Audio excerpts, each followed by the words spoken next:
for the invitation to present here today. I'm going to be talking about some ideas that I've been working on for some time. I've presented versions of this framework earlier this year at a ECIA presentation with Carl Dunst and at the national conference as well. However, since I'm bored easily, I have taken the opportunity to redevelop some of this, chop out some stuff, add some new things in, and to work on this framework. Let me give you a bit of context. At the centre where I work, we get asked to do this kind of stuff. This was a piece of work that we did for ECI, for a new home visiting program, and it was a literature review. And it was of home visiting programs. And what it told us was that it looked at evidence for what was effective in terms of early intervention, and we found that the one that always comes to the top of the heap, which is David Hold's program, was the best. But there are indications there was a whole lot of other stuff that was going on, and that didn't tell us the whole story. For a start, it didn't work with all kids, and secondly, when it did, it only accounted for about 20% of the variance. Something else was going on that wasn't being measured by those programs. So we did a second review for them, and this one focused on the processes of that were involved in service delivery, all the relational stuff and the other stuff that makes early intervention effective. And we found that there were general support for the notion that there were processes that were instrumental in making early intervention effective, and that evidence-based practice was actually more than just randomised control trials. So we then went on to have a look at what early intervention, what evidence-based practice was. Here are three definitions from medicine, from psychology, and from the early childhood intervention field themselves. They all tell us the same thing, that evidence-based practice is a combination of the best research evidence, secondly, the professional practice wisdom of the field, and thirdly, patient values. And yet we don't have that concept when we think about evidence-based practice. We are generally only thinking in terms of the first one of those. So this usually gets represented as, doesn't get represented as anything. Let me do that. So the best research evidence is about the randomised control trials and what they tell us. The clinical expertise is how we use our practice wisdom individually and collectively to bring to the table, and the client values refers to unique concerns and preferences that they have that need to be incorporated into the whole thing. So it's usually represented as a triangle like that. But the trouble is that people seem to be caught up on the notion that it is in fact the first of those that constitute. I think of this as people being caught up in the triple P syndrome, which stands for people being prisoners of the positivist paradigm. We are trapped into believing that there's only one way in which we can know the truth about what's effective, rather than understanding that there are several different ways. So we need to distinguish between evidence-based practice and empirically supported treatments. So empirically supported treatments start with a treatment and then ask whether it works for a certain disorder or condition. Whereas an evidence-based practice starts from the client and asks what was going to work best there. There's a different way of conceptualising things. So ECTs are specific treatments that have been shown to be efficacious in controlled clinical trials. An evidence-based practice seen, conceptualised broadly, encompasses a wider range, including assessments and relational so on. So we need it's really a decision-making process for incorporating different parts of evidence. So the question is, what does that look like? We went on to, we know about the randomised control trials and the actual hierarchy of evidence, but there are in fact a number of problems with that hierarchy and with taking them, relying totally upon them, and the evidence indicates that we can't in fact rely totally upon those. So we need to think about effective processes, and we've established from evidence, other evidence, that there are effective processes. They look like this. All effective services are relationship-based. The quality of the relationship matters. They involve partnerships, and we're going to explore what the partnership will look like. They target goals the parents themselves see as important, not the ones that government or service providers see as important. They provide parents with choices regarding strategies, so they can work out what they can do reasonably in their circumstances. They build parental competencies, so they don't just do things for parents. They're non-stigmatising. Don't single people out for a particular reason. They demonstrate cultural awareness and sensitivity, and they maintain continuity of care. Constant changing of staff is something that disrupts services. The process variables seem to be particularly important for people who are the most vulnerable, because they are the ones who are put off by not having those qualities. Then we think about practice wisdom and what that involves, and that's got several different ways of thinking about it. We can think about it as individual clinical expertise, which you guys have. We can think about it as collective practice wisdom, which we have as a field, and we can think about it as gathering information in practice as we go along. Individual clinical expertise we know about. Collective practice wisdom is when we pool all that knowledge. Here's an example of practice knowledge pool. This is from America, from the Division of Early Childhood, recently released their recommended practices. So this is a statement from the field about what constitutes the best available evidence at the moment. And it's practice-based, because this stuff is not just RCT evidence. It's also telling us what interventions provide the greatest leverage, so on, which is not the same thing. What gets the greatest benefit for families?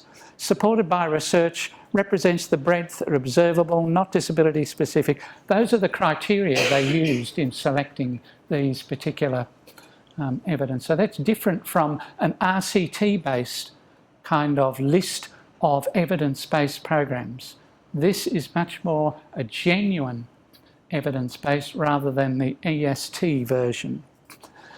Now, the practice-based evidence notion, I think, is very important and something that we need to be thinking about. What this comes from my background as a psychologist, and this is some work from some psychologists in the States, and what they're talking about is the way in which you can get immediate feedback from parents as to whether you're delivering a service in the way that you think you're delivering it, so that it changes your practice. We heard some presentations this afternoon about ways in which services are getting that kind of feedback and then using it to modify their practice. This is how you do it at an individual level. And you do it for two reasons, because gathering evidence, you gather evidence about the effectiveness of your practice, and that actually helps you modify your practice as you go along. And the evidence indicates that that makes you more effective. These guys, the psychologists, claim it makes therapists 65% more effective, because what happens is they adjust their program early in the sequence of sessions they're having, before they head themselves off on a path that diverges from that of the parents or the client, and the client then drops out. Then we come to the third element, which is values and outcomes. Buzz off. Patient values is the unique preferences that all patients have, and values-based care is a notion that we need to think about. This is rather than evidence-based delivery of service, a values-based delivery of service. And there's consistent evidence that services that are delivered that don't take account of parent values are less effective. You can see that all of this stuff fits in very much with our tradition within early childhood intervention of family-centred practice and the values that underpin that. But this is evidence that we have gathered from outside that specific field, from a whole range of sources that supports a strong claim to that effect. And then there's beliefs. The beliefs that people have also matter, and they're both parental and professional beliefs matter. In parental beliefs, you need to believe in the intervention plan. It's a placebo effect. A parent who believes in an intervention plan, regardless of whether it's a good one or not, will do better. Belief in personal ability. The parent needs to have a sense that they themselves are able to carry this out. What happens in early intervention and a lot of other services is that the parents like what we're doing, but they don't get any better at doing stuff with their kids. And that's the big barrier to making a difference for children. And one of the problems is they don't build their own sense of themselves as competent people. Belief in the efficacy of the intervention is important for professionals. You have to believe in what you're doing. And you have to also have belief in the parents' ability to do it. You have to have faith that they are going to be able to learn how to do this.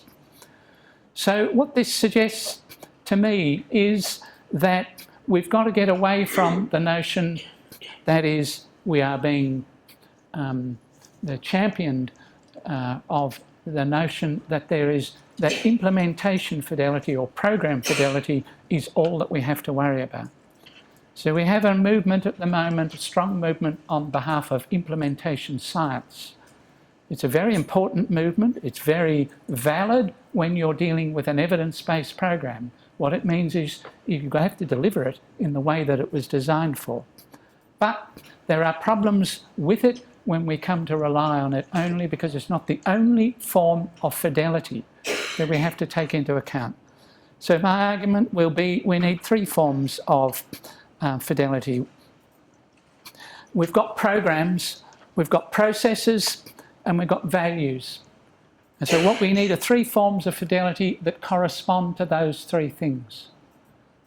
So we need program fidelity, which is about making sure that when we're using an evidence-based practice, we use it properly. We need process fidelity, and that's about making sure that how services are delivered, that we are faithful to what we know about the evidence for effective ways of delivering services. And we need values fidelity. It needs to be consistent with the things that the parents actually see as being value. Each of these forms of fidelity is important and can be measured. So what we need is a framework that does that. The reason I particularly feel this is because I work in the environment that I do that is trapped by this positivist paradigm and all they see are RCTs. And yet I've got to reconcile that with what I know from this sector about effective ways of working with people. So this is my solution. What we need is a framework that has the following elements. First, it needs to align program content and methodology with client values and address the things that families see as important. Secondly, we need to be attuned and responsive to the views and circumstances of clients and engage them as partners. Thirdly, we need to use a purposeful process of joint decision making, of identifying goals and working on strategies that we're going to use. Purposeful means we're going to deliberately sit down. We do this in this field. Fourth, we need to be able to offer parents the range of evidence-based strategies and program modules. And fifthly, we need to monitor all types of fidelity and make sure we're getting it right, that we're delivering the programs in the right way, that we're doing so in the way that observes processes, and that we're remaining consistent to parental values. So it looks like this. We need to start with relationship building, where the key qualities are attunement and responsiveness and authenticity. We need to have a deliberate process of discussing what things are important to families, and we need to end up by agreeing on issues and values that are most salient to and valued by the clients. Then we need to be thinking about strategies. We need to think about what strategies we're going to use, and we need to arrive at an agreement about the strategies that are most acceptable to and usable by the clients. It's got to be usable by them because they're the ones who are going to implement them. They're not practical and feasible. Then we need to go through the implementation, and that involves monitoring how the parents are going and changing things if necessary. We need to monitor our processes to make sure we're delivering them in the right way. We need to also monitor the outcomes, and we need to review. I've got a process there. What this does is it places evidence-based practice in here, there and there. It doesn't start, as we get in many cases, with service providers or governments saying, here's a whiz-bang program, we're going to deliver this to this population because they're at risk. It starts with engaging a population who has a particular problem, working out what they need to focus on, and then you bring in the evidence-based strategies. They come in at a different point in the whole process. So it looks like this. Let me see if I can stand back from here. Is this still working? The mic's still working? Yep. The first thing that you do at this basis is the process of establishing a relationship is paramount. You're not talking about programs and beliefs and values so much at this point. You're certainly not talking about programs. So the key qualities are engagement, attunement and responsiveness. The key skill is reflective listening. And the process of building a sound relationship is ongoing throughout this whole process, but critical in the beginning. Professional beliefs and values about their role in supporting families' ability to meet the child's needs are very important. You go into that relationship with that fundamental belief. At the next stage, beliefs and values become the thing that you're focusing on, because you're tuning in to an exploration of their values and circumstances and what achievable change would make the most difference to their lives. Then you're finding out what matters most is critical, but it's also important over time that we also share what we see as important outcomes. And I'll show you a partnership framework for looking at this same thing that shows what the professional's contribution is here. You're still not talking about programs. You've got engagement, attunement and responsiveness. Now you've got in some skills that are about outcomes.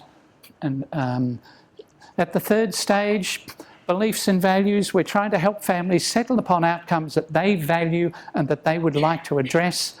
And it's important to identify how they will know when the outcome is going to be addressed. That's turning outcomes into objectives and so on. Still not talking about programs. We've got to understand that the outcomes chosen by families are initially not necessarily what we would focus on. My take on this is it's important to start with something, anywhere, that demonstrates your being responsiveness. And we heard from one of the presentations this afternoon about the problem of doing a routines-based approach where you before you started working, you had to go through this lengthy process. I think we should start with something at the same time as you're doing that process, so that you're demonstrating that you're responsive to something that's important to the family and getting to work on it. Doesn't matter how important it is in the scheme of things. Doesn't matter if it's not the ideal thing. Doesn't matter if the strategy you use isn't ideal. You've got to establish that you are responding to the families because you're setting up a relationship. At step 4, here come the programs. This is where a choice is the main focus, and you're exploring two things: what strategies they know work already and what strategies you know work. So you've got a kit bag of effective strategies. Robin McWilliam calls them a quiver with a bunch of arrows in them that you bring to the table at this point. But the parent knows stuff as well. And what you're trying to do is to select strategies that they are going to accept. The key professional beliefs that the parents may know some useful stuff already, not that your stuff dominates. Step 5, we agree upon what we're going to focus on. It should be an action plan that describes the strategies, etc., and they should be acceptable to the family and able to be implemented by them in their circumstances. So it's got to be able to be fitted in, not added on. We need to support the implementation at the next stage. The key thing here is that none of us, neither the parents nor we as professionals, know whether the strategy we've put in place will work. We don't know. It doesn't matter how effective it is, doesn't matter we just don't know what the circumstance. So you've got to be able to monitor, is that working for you? Are you able to fit it into your everyday routines? What are the barriers? What do we need to tweak to get it right?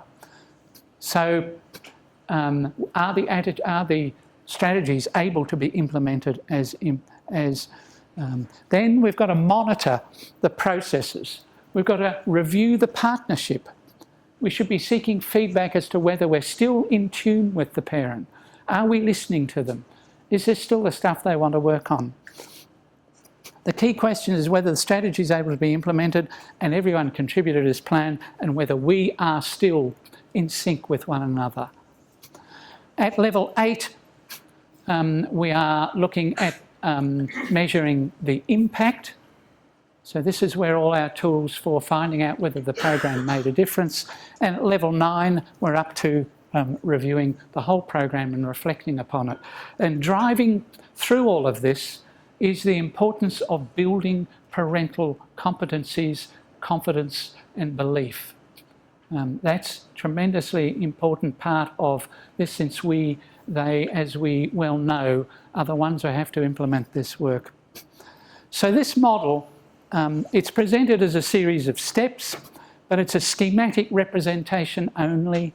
In practice, the steps are not discrete. Different processes flow into one another, and they're not always sequential. And sometimes we have to loop back when we find that we've lost contact, or the goal isn't the right one, or we need to review the strategies, or whatever.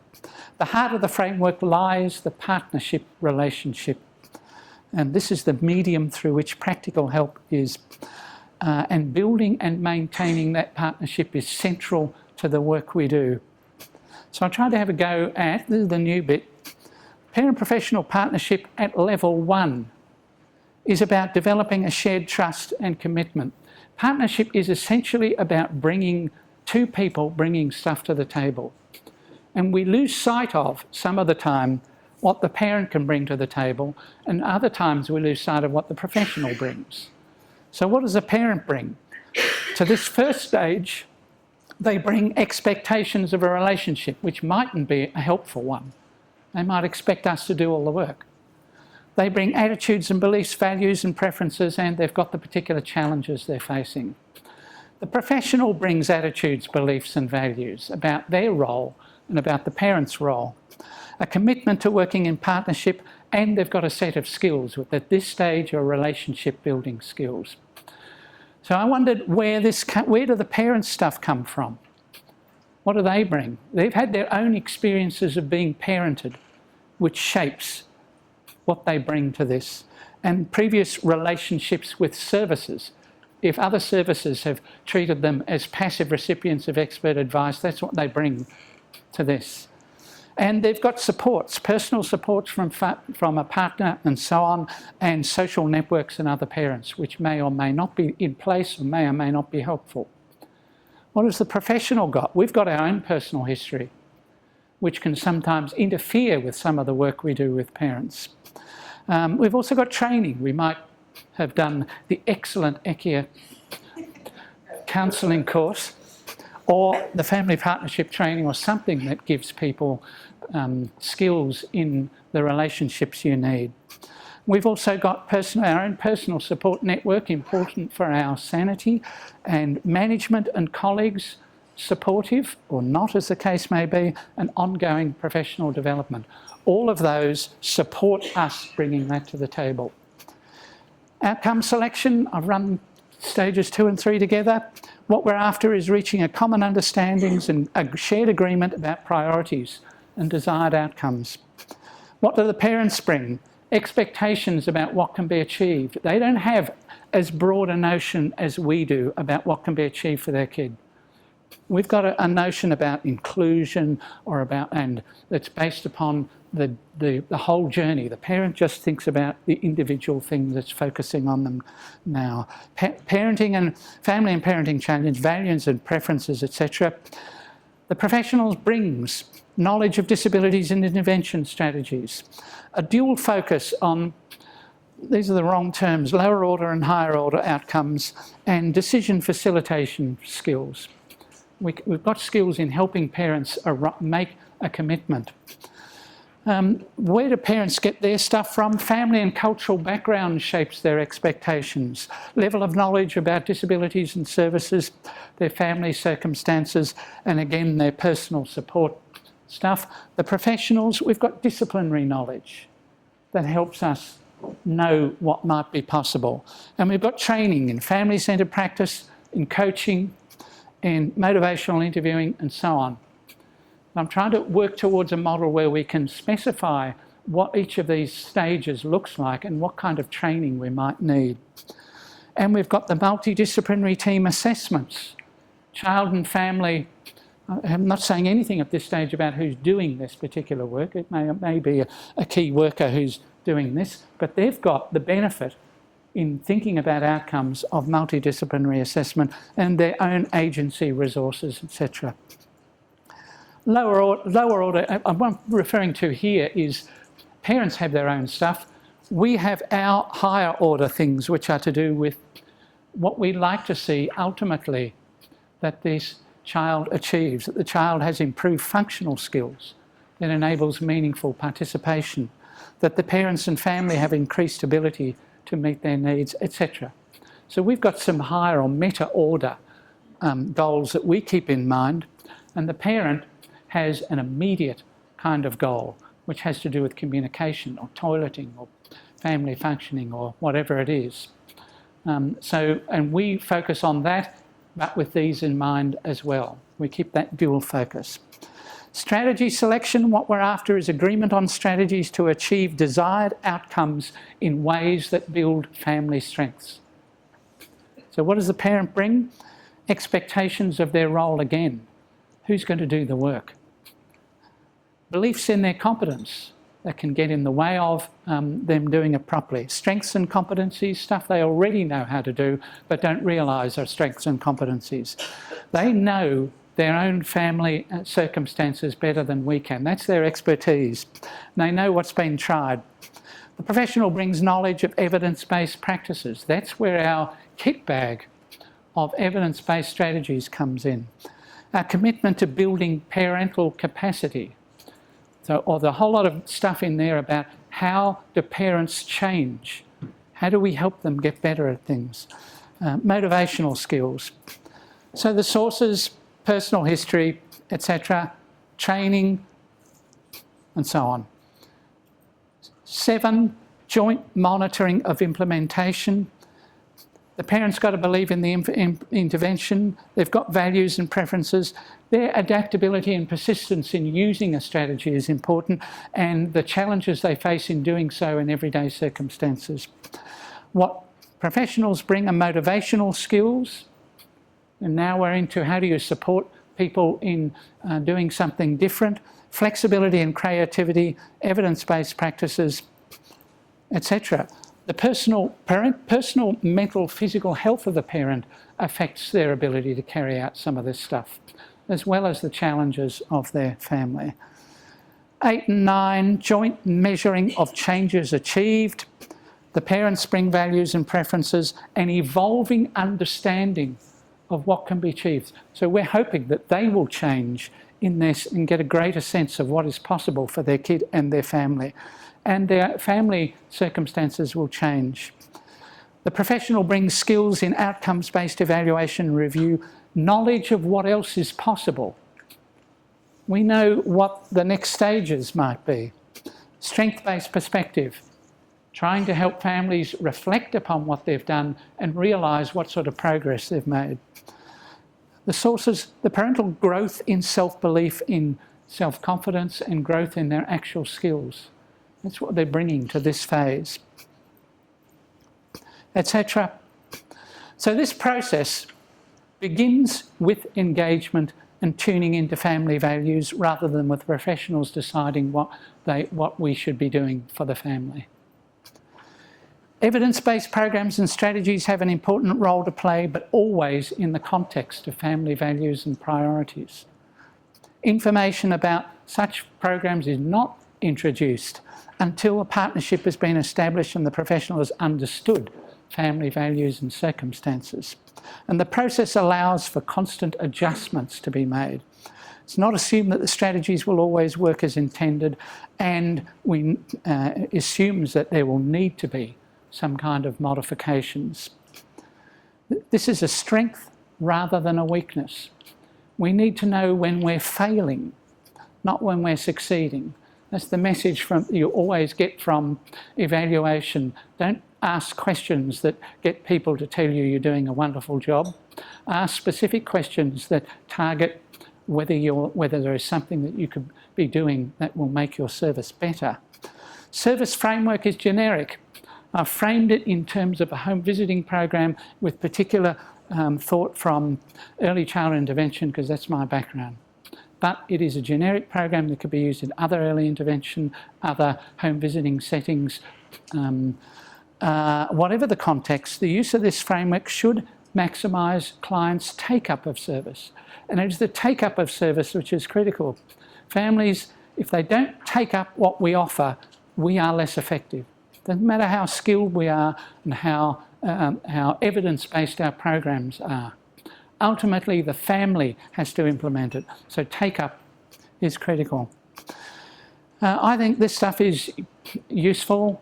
Coaching, this is where the overlaps occur. The framework draws upon is similar to coaching framework, teamwork framework. This is from Melissa Shelton and Dathan Rush. Robert McWilliams, routines-based. I like this stuff from Sarah Landy. Relationship-centred practices in early childhood. Partnering with children with disabilities. These are all fit various parts of this framework.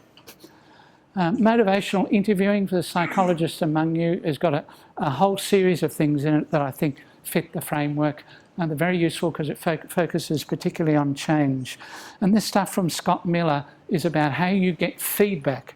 Evidence, feedback-informed treatment is this notion. How you can constantly get feedback and modify what you're doing. There's a lot of mileage in that particular approach. Conclusions, evidence-based or evidence-informed practice is multi-dimensional, not unidimensional, and is usually conceptualised. To ensure the efficacy and effectiveness of our services, we need to attend to those three forms of fidelity. A service delivery framework that integrates these three core elements can help guide early childhood intervention services. Thank you.